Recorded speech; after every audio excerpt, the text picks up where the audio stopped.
Higgins tells her story. Nicole very angrily tells her story about, being a victim. And then Gabrielle's character, Dolores, tells her story. The odd thing about it is that the book ends in this amazing demolition derby, where the whole community comes together and watches the carcass of the bus coming out, and these cars kind of hitting the bus, and it's this huge, beautiful, cathartic moment. And when I pitched Russell to do the book, I said, how could you not want to film that? Like, it was so exciting. And yet, as I was doing it, it was the first thing that went.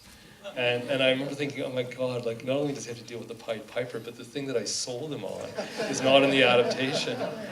Because once you get down to the demolition derby, it exists in your mind in a certain way, but actually it just doesn't feel right to this movie. So, yeah. So, as it's Canadian Film Day, here you are taking an American novel and transposing it to Canada. Did that have any impact on the story for you? I mean, often we're seeing that happening the other way, with Canadian films certainly being shot here in Canada, here in Vancouver, but pretending to be the States.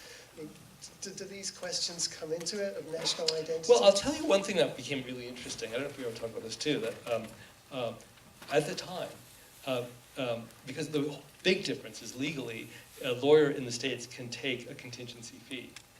And in Canada at the time, you could not, except in BC. So that kind of actually worked really well. I mean, it wasn't why I said it in BC, but it happened to be one of the things that. And in the book, and if this is an American movie, in the book there's a whole horde of lawyers coming into this town, and they're all competing, to get their own class action suit, happening. And to make it more Canadian, I like this idea of the sole lawyer entering this town, and it just felt like more the temper. It wasn't so manic, that side of it. But I don't know. Did you ever read the book? Yeah, you did, because I remember you. Well, I know. I know. Actually, what's interesting is that Bruce reads, which is came as a surprise to me. Do you remember what happened though when I read the book, and because he'd asked me to play Tom McCandless's part. Do you remember this? Yeah. No. Yeah. You did? Yes.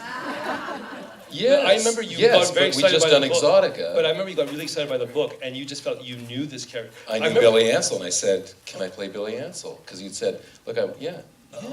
Well, I remember you getting totally excited about Billy Ansell, and said, and It was my idea. Okay. No, I'm. Okay. I swear. No, I swear you talked about I do remember, that's playing entirely the dad. possible. That's entirely possible. Playing But that would have been weird after Sarah's dad would have been very weird after he saw it. And I thought, it would have been totally weird. yeah, I don't know why you came up sure? with that. Yes. All right. I actually don't remember. I've told that story a lot, actually, so it must be true. That would have been fantastic. It would have been bad, guys. Especially for a double bill like tonight. It would have been really bizarre. It would have been Bruce Greenwood, abusive dad. No, I kind of felt I'd done that enough, but that wasn't actually proved in Exotica, so we don't backpedal off that. Okay. Hey, no spoilers. Sorry. I don't think it's really explicit in Exotica. In fact, it may be a point of, Okay, maybe. sorry. All right. He's really touchy. I just remember now what it's like to work with you. Yeah. So tell us about tackling the other. Do you remember you wanted someone else to direct it? Yeah, you said, yeah, you came up with a list of other people. You said, I thought you wrote it, but I want someone else to direct So me you really playing. feel as though you directed it? Is that what you're saying? Okay. You could go for forever. No, if it's a good script, it kind of directs itself. You really don't.